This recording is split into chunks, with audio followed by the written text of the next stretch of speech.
The massive alien ship appeared above Earth without warning. It was bigger than any building humans had ever made. The ship was dark gray with strange blue lights that pulsed like a heartbeat.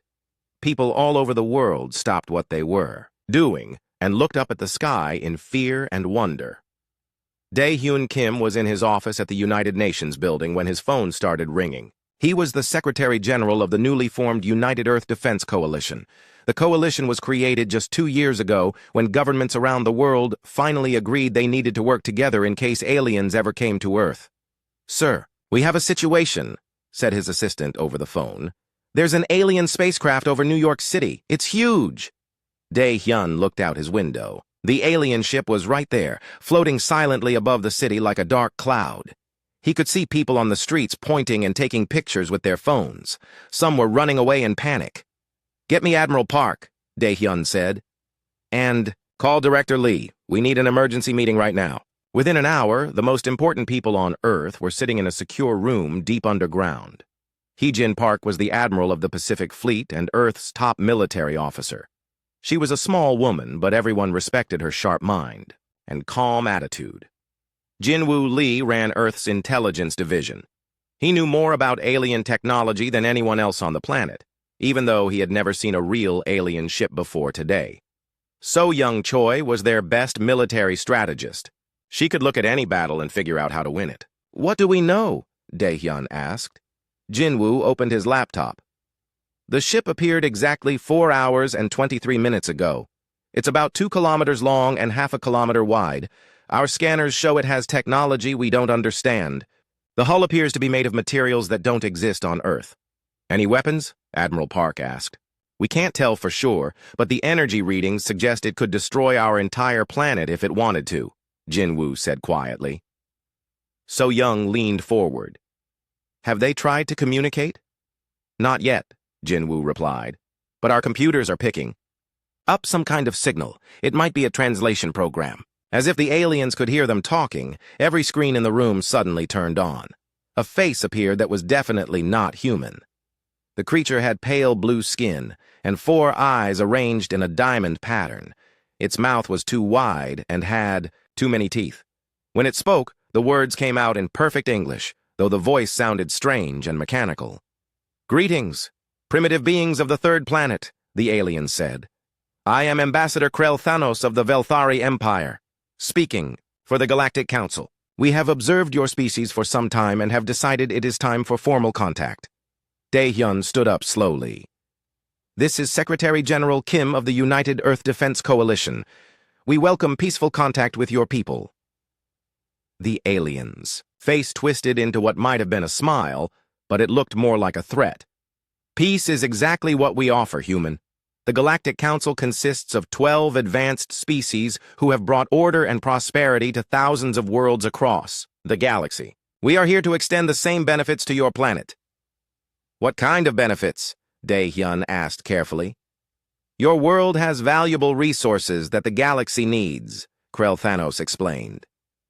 "Rare metals, water, and biological materials. Under council, protection. These resources will be harvested efficiently. Your species will be relocated to suitable planets where you can live safely under our guidance." Admiral Park's jaw tightened. She had heard this kind of talk before in history books. "And if we prefer to stay on our own planet?" Krell Thanos tilted his head like he was confused by the question. "That would not be wise. Your species is very young and lacks the technology to properly manage a world. You have wars, pollution, and waste resources through poor planning. The Council has dealt with thousands of primitive species. We know what is best." So-Young spoke up. "What happens to species that don't want Council guidance?" "That rarely happens," the alien replied. "Most species are grateful for our help once they understand the benefits. Those few who resist usually change their minds after we demonstrate the consequences of refusing our generous offer." "Consequences?" Dae-Hyun asked. "Sometimes young species make poor choices due to lack of experience. When this happens, the Council provides corrective action to help them understand their mistakes. It is always for their own good." Jin-Woo was typing rapidly on his laptop, recording every word. He had studied enough history to know what corrective action usually meant. Admiral Park stood up.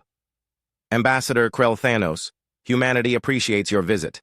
However, we need time to discuss your proposal with our governments. The alien's 4 eyes blinked in sequence. Of course, the Council is not unreasonable. You have 30 standard rotations to make your decision. That should be more than enough time for even a primitive species to understand the situation. 30 rotations, Dae-Hyun asked. In your measurements, approximately 30 of your days, Krell-Thanos said. After that time, we will return for your answer. I trust you will make the correct choice. The screens went black. The room was silent for a long moment. Finally, So-Young spoke. Did he just threaten to invade us if we don't surrender our planet? That's exactly what he did, Admiral Park said grimly, and he thinks we're too stupid to understand it. Dae-Hyun sat back down heavily. 30 days to decide whether to give up Earth or fight beings with technology we can't even understand. Jin-Woo looked up from his laptop. Sir, I've been analyzing their communication signal. The technology is advanced, but not magic. They use quantum encryption, but our computers were able to decode it with some work. That means their technology, while superior, might not be as far ahead as they want us to think. What are you suggesting? Admiral Park asked. I'm suggesting they might be overconfident, Jin-Woo replied. They called us primitive multiple times. They assumed we would just accept their offer without question. They gave us 30 days, which means they're not in a hurry. If they could easily destroy us, why give us time to prepare? So-Young nodded slowly. He's right. If you have overwhelming force, you don't negotiate. You just take what you want. The fact that they're talking suggests they want us to surrender voluntarily. But why? Dae-Hyun asked. Probably because invasion is expensive and risky, even. For advanced aliens, Admiral Park said. They'd rather have us hand over the planet than fight for it. Dae-Hyun looked at each of his advisors. These were the smartest people he knew, and they were all thinking the same thing he was thinking. It was crazy, but it might be humanity's only chance. So we have 30 days to figure out how to fight aliens, he said. Not fight them, So-Young corrected. Convince them that fighting us would cost more than they're willing to pay. Admiral Park smiled for the first time since the alien ship appeared. I like the way you think, General Choi. Over the next few hours, emergency meetings were held in every major capital on Earth. The aliens' message was broadcast to every nation. World leaders who had been enemies just days before were now working together to face a threat that made their human conflicts seem tiny and pointless. Dae-Hyun spent the next 3 days on video calls with presidents, prime ministers, and kings. Some wanted to surrender immediately. Others wanted to launch nuclear weapons at the alien ship. But most agreed on one thing. They couldn't let humanity become slaves to creatures from another world. On the 4th day, Dae-Hyun stood before the United Nations General Assembly. Representatives from every nation on Earth were there, either in person or by video link. Fellow humans, he began. 4 days ago, we learned we are not alone in the universe. We also learned that the universe is not as peaceful as we hoped. The Galactic Council has given us a choice: surrender our world and our freedom, or face their military might. He paused and looked around the room. I have spoken with your leaders. I have heard your fears and your anger. I have seen your courage and your determination. Today I speak for all of humanity when I give our answer to the Galactic Council. The room was completely quiet. We choose to stand. The alien ship left Earth's orbit that evening, but everyone knew it would be back. Humanity had 30 days to prepare for a war against beings from the stars. Most people thought it was hopeless, but Dae-Hyun Kim and his team were already making plans. The aliens had made one crucial mistake. They had assumed humans would think like every other species. They had conquered. They were about to learn that assumption was wrong. 25 days had passed since the aliens left. Earth was a very different place now. Every country had stopped fighting with each other and started working together. Factories that used to make cars were now making weapons. Scientists who used to compete were now sharing everything they knew. The world had united in a way that had never happened before. Hyejin Park stood on the bridge of the Earth Defense Station, a massive space platform that humanity had built in just 3 weeks. It was amazing what people could do when they worked together and knew their lives depended on it. The station was positioned between Earth and Mars, right in the path any alien fleet would have to take. "Admiral, we're getting readings on the long-range scanners," reported Lieutenant Commander Taemin Song from his console. "Multiple contacts approaching from the outer system." Hyjin walked over to look at the display. 50 alien ships were moving toward Earth in a perfect formation.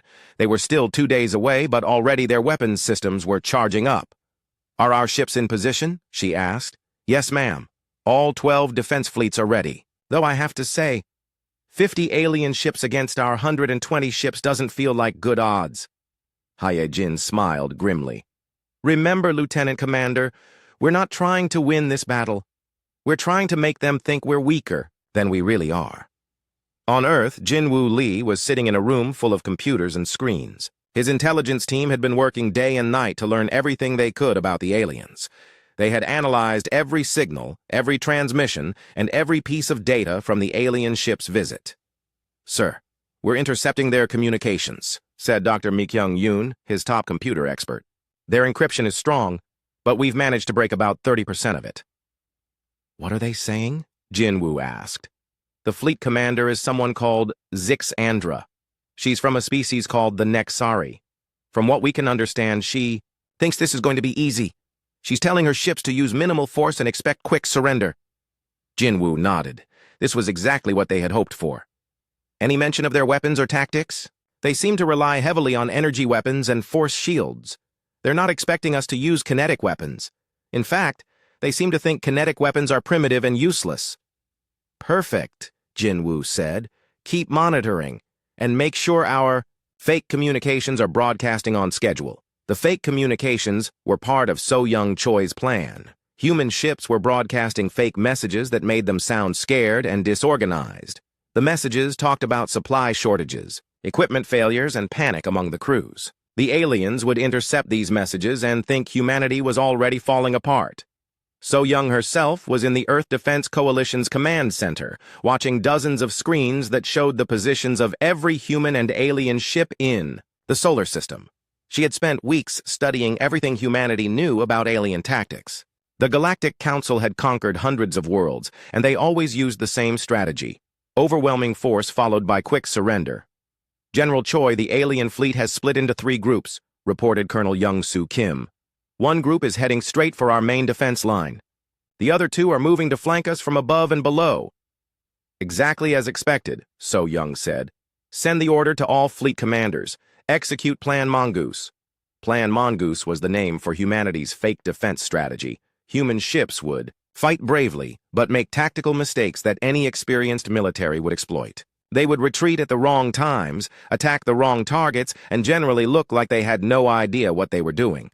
Commander Zixandra stood on the bridge of her flagship, watching the primitive humans scatter before her forces. The aliens looked like giant insects, with 6 arms and compound eyes that could see in multiple directions at once. Her species had been warriors for thousands of years, and she had personally conquered 12 different worlds. "These humans are even more pathetic than the Council predicted," she said to her tactical officer. "Look how they run when we approach. Their ships are slow, and their weapons are weak." "Commander, they appear to be using projectile weapons," the tactical officer reported. "Simple kinetic rounds and explosive missiles. How primitive." "Let them waste their ammunition," Zixandra replied. "Our shields can handle anything they throw at us. Focus fire on their command ships. Once their leaders are dead, the rest will surrender quickly." The battle began near Mars. Human ships opened fire with everything they had, sending thousands of missiles and kinetic rounds toward the alien fleet.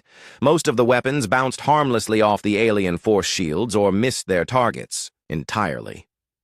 The few hits that did connect seemed to do minimal damage. The aliens returned fire with bright blue energy beams that cut through human ships like paper.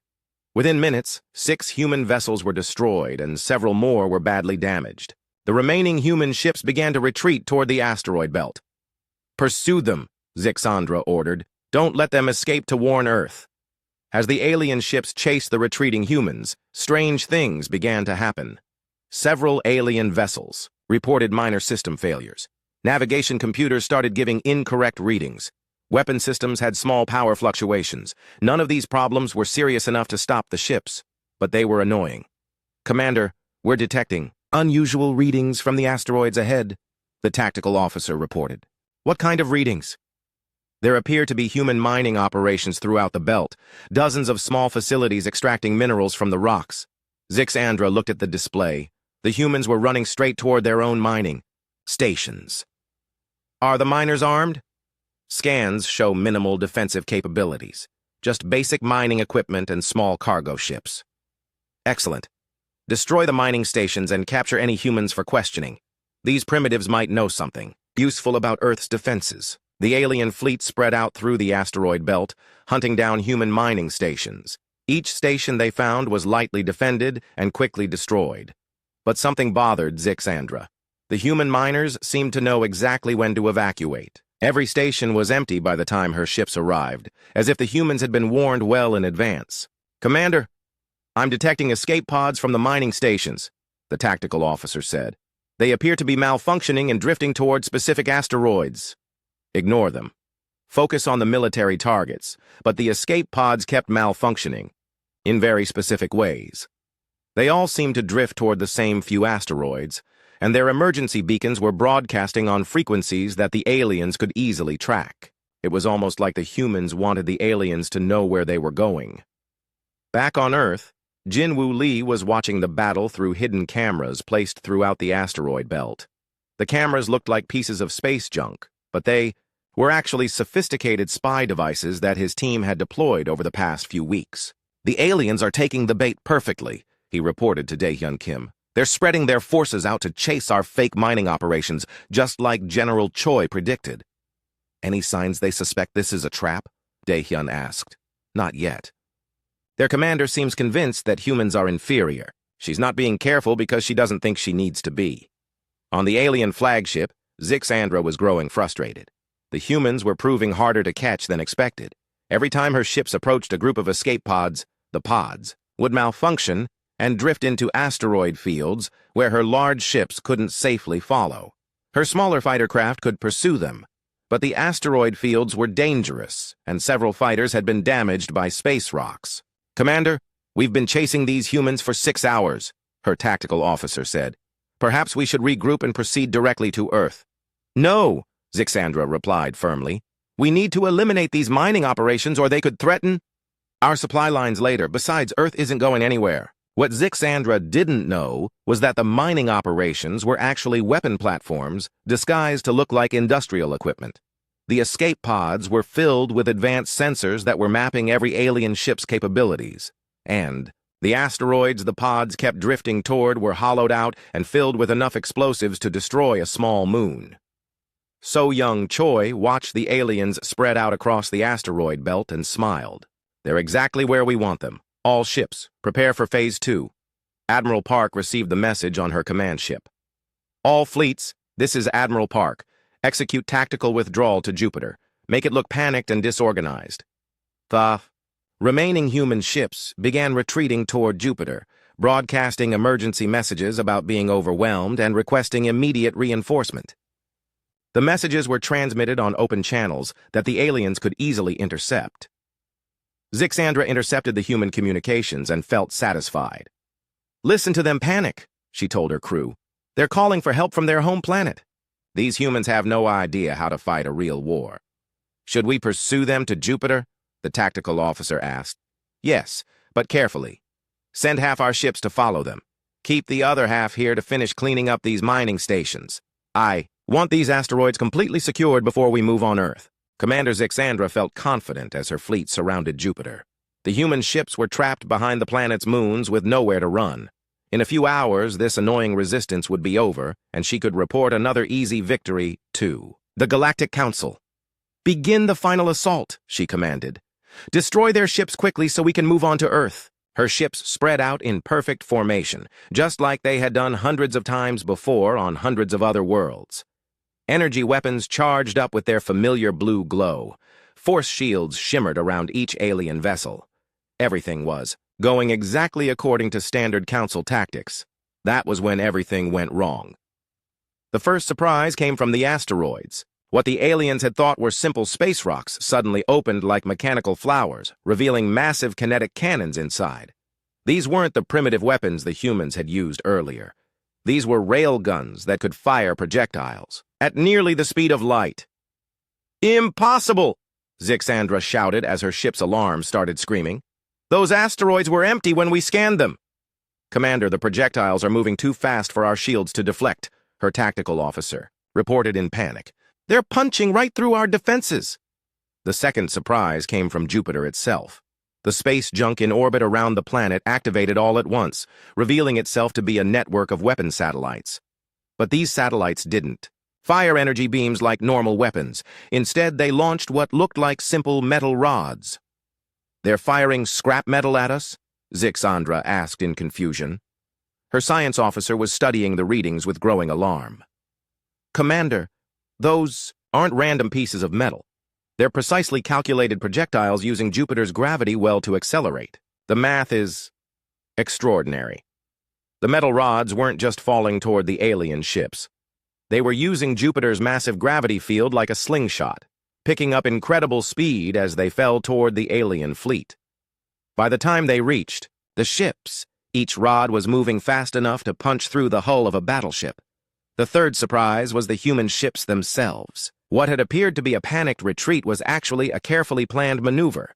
As the alien fleet spread out to surround Jupiter, the human ships emerged from behind the moons in perfect formation. They weren't running anymore. They were attacking.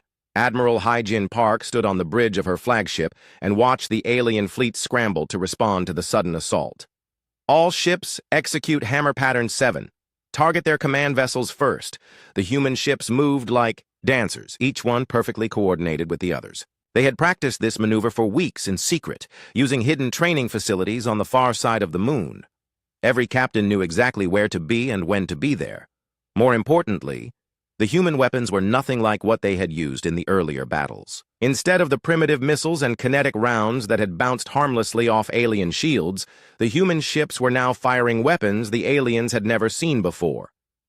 "What are those projectiles?" Zixandra demanded as her ship shuddered. "Under impact." "They appear to be metal pellets, Commander. Thousands of tiny metal pellets fired at extremely high velocity." "Pellets? They're shooting us with pellets?" What Zixandra didn't understand was that human engineers had studied the alien force shields very carefully during the first battle. The shields were designed to stop large, powerful attacks like energy beams and missiles, but they had trouble, with thousands of small, fast-moving objects all hitting at the same time. So Young Choi had called it the shotgun principle. If you couldn't punch through a wall with one big hammer, you could tear it apart with 1,000 tiny needles. On Earth, Jinwoo Lee was coordinating the intelligence part of the attack from his command center. His team had spent weeks preparing electronic warfare systems that the aliens couldn't detect until it was too late. "Activate the virus programs," he ordered. Throughout the alien fleet, computer systems began to malfunction in ways that seemed random but were actually very carefully planned. Navigation computers started giving readings that were off by exactly 12 degrees. Weapon targeting systems developed a small delay that threw off their accuracy by just enough to matter. Communication arrays began picking up interference that sounded like natural space static, but was actually human-generated noise. None of these problems would have been serious by themselves, but when they all happened at the same time during a major battle, they turned a professional military force into a confused mess. "Commander, our targeting computers are malfunctioning," the tactical officer reported. "I can't get a clean lock on the human ships." "Then fire manually!" Zixandra shouted. "The navigation system says we're pointing at empty space, but the visual display shows enemy ships. Trust your eyes, not the computers." But it was too late. The human attack had been timed perfectly to take advantage of every weakness Jinwoo's team had discovered. While the alien crews tried to figure out why their advanced technology wasn't working properly, human ships were methodically destroying the alien fleet with weapons that shouldn't have been able to penetrate their defenses. The worst part for the aliens was that they couldn't understand how they were losing. Their ships were more advanced, their weapons were more powerful, their shields should have been impenetrable, but somehow these primitive humans were tearing them apart. "Commander, we've lost 15 ships," the tactical officer reported. "Our formation is breaking apart." Zixandra watched in horror as her perfectly organized fleet fell into chaos. Ships were colliding with each other as their navigation systems gave conflicting readings. Energy weapons were firing at empty space while human ships attacked from unexpected angles. It was like fighting an enemy that could see the future. "All ships, retreat to minimum safe distance," she finally ordered. "We need to regroup and figure out what's happening." But the humans weren't done. As the alien ships tried to retreat, the asteroid-based railguns fired again. This time they weren't aiming at the ships themselves. They were aiming at the space around the ships, filling it with a cloud of metal debris that the alien sensors couldn't track properly. Flying through a cloud of high-speed metal fragments was like flying through a deadly storm. Several alien ships suffered critical damage to their engines and life support systems. Others lost their communication arrays and couldn't receive orders from their commander. Admiral Park's voice came over the human communication network, broadcast on a frequency the aliens could intercept. "This is Admiral Park of the Terran Defense Force. You have 30 minutes to withdraw beyond the heliopause, or we will demonstrate why predators should never underestimate their prey." Zixandra couldn't believe what she was hearing. These humans, these primitives who should have been begging for mercy, were giving her an ultimatum. "Commander, what are your orders?" her tactical officer asked. Zixandra looked at her status displays. 27 of her 50 ships were destroyed, or too damaged to fight. Her own flagship had lost half its weapons and was leaking atmosphere from 3 hull breaches. The human fleet, meanwhile, had lost only 6 ships and was still in perfect formation. It was impossible. But it was happening. "Signal general retreat," she said quietly. "All ships withdraw to the outer system." As the alien fleet limped away, from Jupiter, Dae-Hyun Kim sat in his command center on Earth and watched the tactical displays with amazement. The plan had worked even better than they had hoped. "Casualty report?" he asked Admiral Park over the communication link. 6 ships lost, 11 damaged, 234 crew members killed in action," she replied. "The aliens lost. 27 ships completely destroyed and most of the rest badly damaged. How many of their crew survived? We estimate about 3,000 alien survivors total. That's out of an original force of approximately 15,000. Dae-Hyun felt sick at the numbers, even though he knew the battle had been necessary. "What's the status of our hidden assets?" "All asteroid platforms are intact and ready for another round. The satellite network around Jupiter is at 80% capacity. Our ships are refueling and rearming." So young Choi's voice came over the communication system from her command post. "Sir, we're detecting alien communication traffic. They're trying to contact their home base. Can we intercept it?" Jin-Woo Lee answered from his intelligence center. "We're getting about 40% of their transmission. From what we can understand, Commander Zixandra is reporting a tactical withdrawal in the face of unexpected resistance. She's requesting reinforcements and asking for permission to use heavier weapons." "How long before those reinforcements arrive?" Dae-Hyun asked. "Based on what we know about their technology, probably 2 to 3 weeks." Dae-Hyun looked at the tactical display showing the retreating alien fleet. Humanity had won its first battle against the Galactic Council, but everyone knew this was just the beginning. The aliens would be back with more ships and better weapons. Next time, they wouldn't underestimate human capabilities.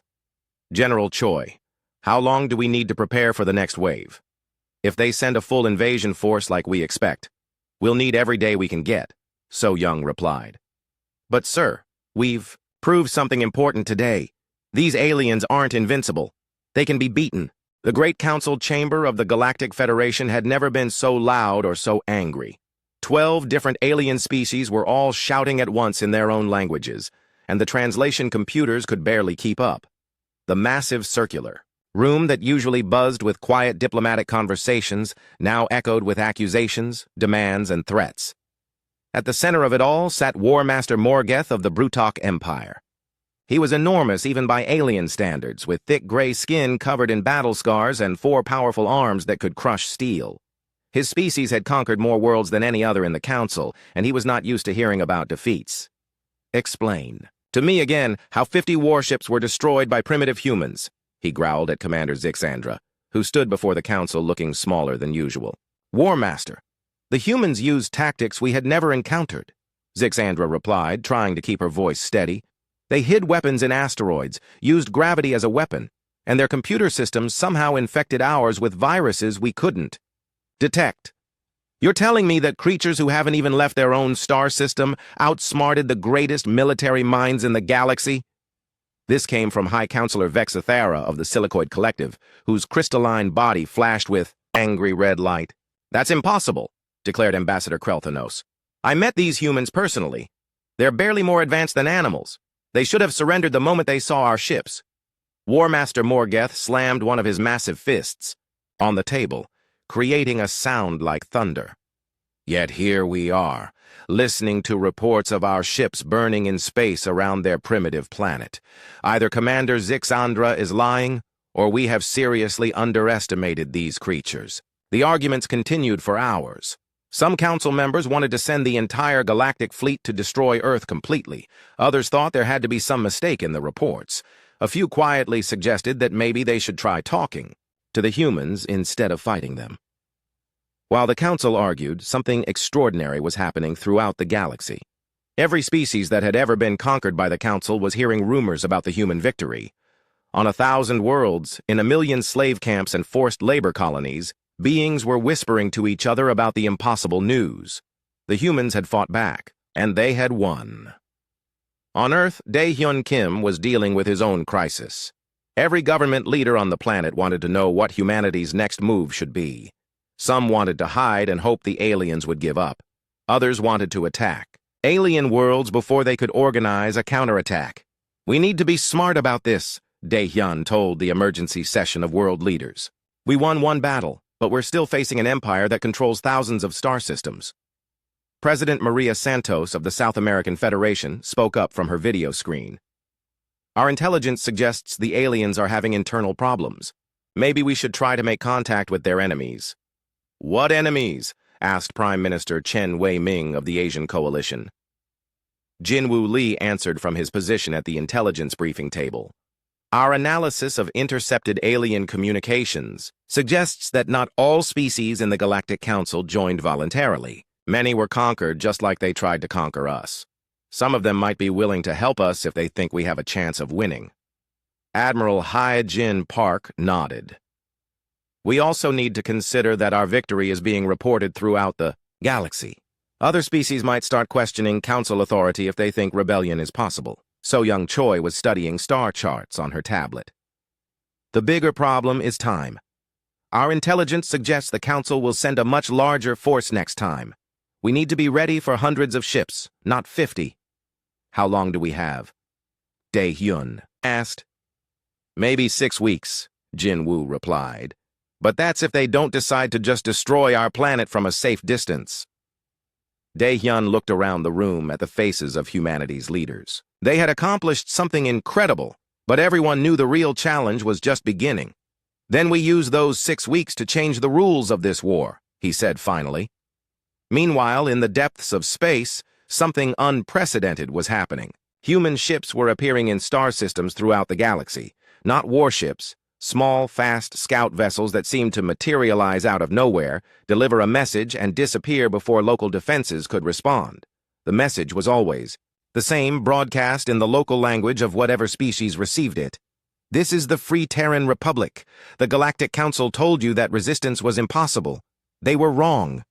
If your people dream of freedom, contact us. Humanity stands with all free beings against tyranny. Captain Yoo-Jin Han commanded one of these scout ships. She was young for a starship captain, but she had volunteered for the most dangerous mission in human history. Her ship, the Swift Arrow, was humanity's first faster-than-light vessel, built using technology that human scientists had developed by studying captured alien equipment. Captain, we're approaching the Kalos system, reported her navigator, Lieutenant Subin Park. Intelligence says this species was conquered by the Council about 50 years ago. Any sign of Council ships? Yoo-Jin asked. Negative. Looks like they moved most of their fleet toward Earth after our victory. Yoo-Jin smiled grimly. That was exactly what they had hoped for. Take us in. Let's see if the Kalos want to hear what we have to say. The Kalos were a species of tall, thin beings with silver skin and large eyes that could see across multiple spectrums of light. They had once been master engineers who built some of the most beautiful cities in the galaxy. Under Council rule, they had been forced to use their skills to build weapons and warships for their conquerors. When Captain Han's message reached the Kalos homeworld, something extraordinary happened. For the first time in 50 years, the beings who had once reached for the stars began to hope again. Similar scenes were playing out across the galaxy. Species that had been enslaved for decades or centuries were hearing that the impossible had happened. Somewhere, someone had stood up to the Council and won. Back in the Council chambers, War Master Morgeth was receiving reports that made his blood run cold. Human ships had been detected in 37 different star systems. Somehow, these primitives had developed faster-than-light travel and were using it to spread rebellion throughout the galaxy. "How is this possible?" he demanded. "Yesterday they couldn't leave their own planet. Today they're operating throughout Council space." High Counselor Vexithera's crystalline body was pulsing with worried orange light. "War Master, we're receiving reports of unrest on 17 conquered worlds. Some species are refusing to send their tribute ships. Others are asking questions about Council authority." "Crush them," Morgeth snarled. "Send battle fleets to every system showing signs of rebellion." "We can't," Admiral Zixandra said quietly. "Most of our fleets are already committed to the Earth operation. If we spread our forces out to handle rebellions, we won't have enough ships to finish the humans." The chamber fell silent as the implications sank in. The humans weren't just fighting for their own world. They were trying to start a galaxy-wide revolution. Ambassador Krell Thanos spoke up nervously. "Perhaps we should consider negotiating with the humans. If they're willing to stop spreading rebellion, we might be able to reach some kind of agreement." War Master Morgeth's 4 eyes focused on the diplomat with murderous intensity. "The Brutok Empire does not negotiate with primitives who dare to resist our authority. We will crush these humans and make an example of them that will keep the galaxy quiet for 1,000 years. But even as he spoke, Morgeth knew the situation was spinning out of control. The humans had done something no other species had ever managed. They had made resistance look possible. On Earth, Dae-Hyun Kim was receiving reports from human scout ships throughout the galaxy. The news was better than they had dared to hope. 17 species have responded positively to our contact attempts, Jinwoo Lee reported. "They're not ready to openly rebel yet, but they're willing to share intelligence and provide safe harbor for our ships." "What about technology?" Admiral Park asked. 3 species have offered to share their scientific knowledge. The Kalos are particularly interested in helping us improve our ship designs. Apparently they remember what it was like to be free." So Young Choi looked up from her strategic planning. "This changes everything. We're not just fighting for Earth anymore. We're fighting for the entire galaxy." Dae-Hyun nodded. The weight of responsibility was enormous, but so was the opportunity. "What's our timeline for the next phase?" "The Council will probably send their main fleet in about 4 weeks, So Young replied. "But now we have allies who can provide intelligence and support. More importantly, the Council has to worry about rebellions breaking out behind their lines." "Sir," Jinwoo added, "we're also detecting something interesting in the intercepted Council communications. They're arguing among themselves. Some species want to negotiate, others want total war.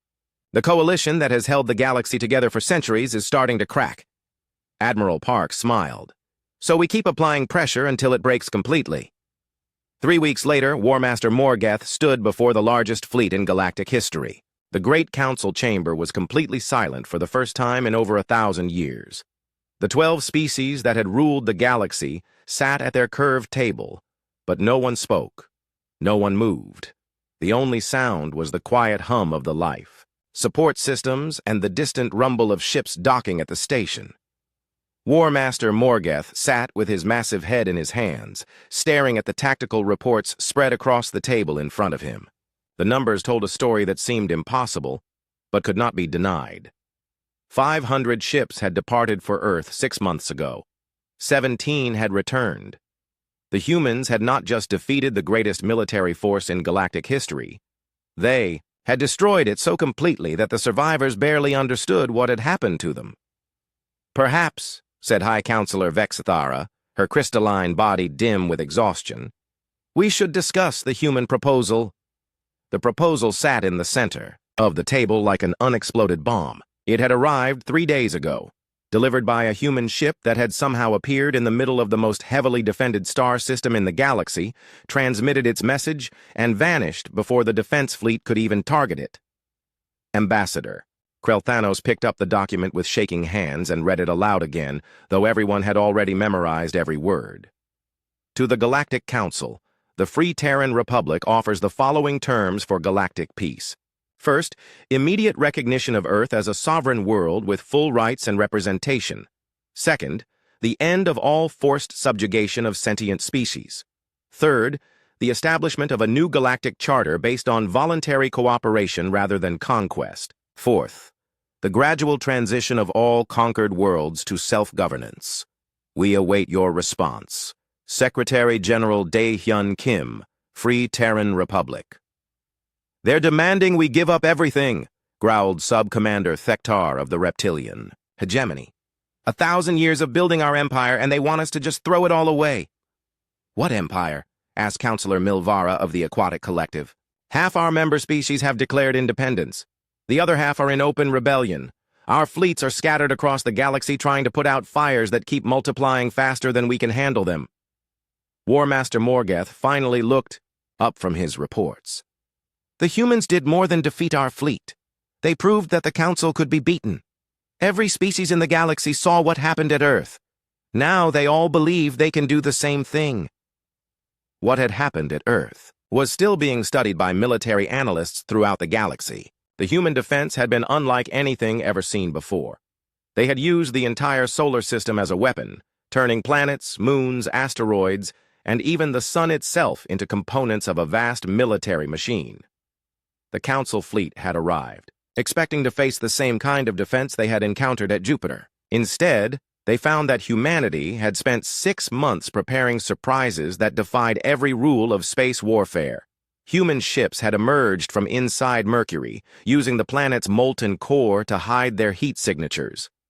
Weapon platforms hidden in the asteroid belt had coordinated with defense stations built inside the moons of Jupiter and Saturn. Most shocking of all, the humans had somehow weaponized solar flares, directing massive bursts of stellar energy at the attacking fleet with surgical precision.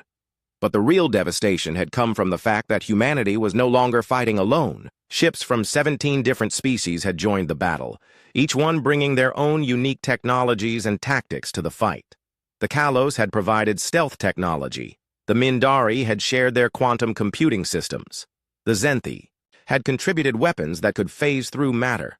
The combined force had not just defeated the Council fleet. They had made it look easy. The question, said Counselor Vexithara, is what we do now. We can continue fighting a war we cannot win, or we can accept that the galaxy has changed. The Brutok Empire does not surrender, Morgeth said, but his voice lacked its usual conviction. The Brutok Empire may not have a choice, replied Admiral Zixandra from her position at the side of the chamber. She had been demoted after the Jupiter disaster, but she was still the Council's most experienced military commander. Our latest intelligence reports show that 63 species have now declared independence. Our remaining loyal worlds are asking why they should continue supporting a council that can't protect them from human raids. The human raids had been the final blow to council authority. Small, fast human ships had been appearing throughout council space for months, attacking military installations and supply convoys with hit-and-run tactics that were impossible to counter. They never stayed long enough to be caught, but they always left behind the same message. Freedom is possible. Join us. More damaging than the military raids were the propaganda broadcasts. Human transmissions were reaching every planet in council space, telling the stories of species that had thrown off their chains and joined the growing rebellion. The broadcasts were professional, multilingual, and most importantly, they offered hope to beings who had never dared to dream of freedom. Perhaps, said Ambassador Krelthanos quietly, we should hear what the humans have to say. As if they had been waiting for exactly those words, the chamber's main screen activated. The image that appeared showed a room that was clearly aboard a spacecraft, but it was unlike any ship design the Council had ever seen. Instead of the sterile metal corridors typical of military vessels, this looked almost like a garden. with plants growing along the walls and natural sunlight streaming through transparent panels. 5 humans sat at a simple wooden table. The council members recognized them from intelligence reports. Daehyun Kim, Admiral Hyejin Park, General So-young Choi, Director Jin-woo Lee, and Captain Yoo-jin Han, who had become famous throughout the galaxy as the leader of the human scout fleet. "Members of the Galactic Council," Daehyun Kim began, "thank you for agreeing to this meeting. I know this situation is difficult for all of us." War Master Morgeth leaned forward aggressively. "You have destroyed our fleets, turned our member species against us, and now you sit there offering us sympathy? What do you really want, human?" Daehyun's expression remained calm and patient.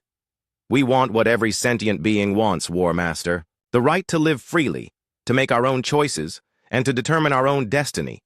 We never asked to be your enemies."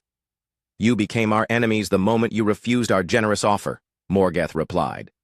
"Your generous offer to make us slaves," Admiral Park said quietly.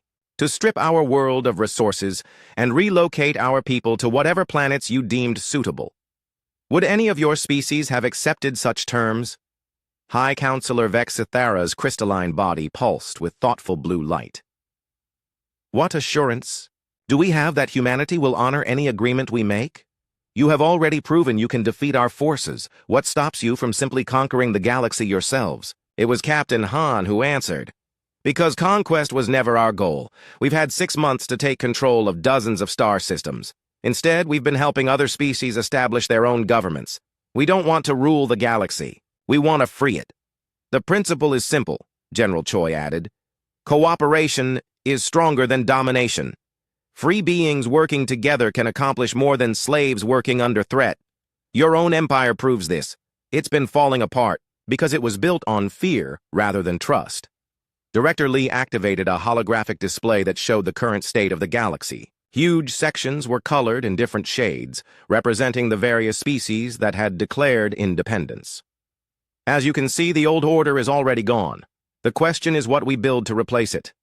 Ambassador Krell Thanos studied the display. With growing alarm, the humans were right. More than half the galaxy was now in rebellion.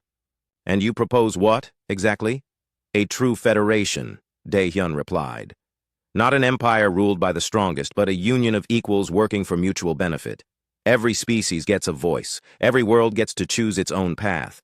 Disputes are settled through negotiation, not force." "Impossible," Sub-Commander Thektar hissed. "Some species are too primitive to govern themselves. Others are too aggressive to be trusted with freedom. The strong must lead the weak, or there is only chaos." "That's what you've been telling yourselves for 1,000 years, Admiral Park replied. "But look around you.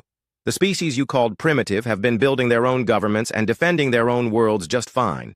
The ones you called aggressive have been living peacefully with their neighbors. Maybe the problem was never with them." War Master Morgeth was studying the tactical displays on his personal console. The numbers were stark and undeniable. The Council forces were outnumbered 3-1 by the combined rebel fleets. More ships were switching sides every day. Even some of the core Council worlds were starting to question their loyalty. "What you're proposing," he said slowly, "would mean the end of everything we've built." "Everything you built was built on the suffering of others," Captain Han replied. "We're offering you a chance to build something better, something that doesn't require constant war to maintain." Counselor Vexithara's body suddenly flashed bright white, a sign of a momentous decision among her species. "The Silicoid Collective wishes to hear the specific terms of this proposed federation,"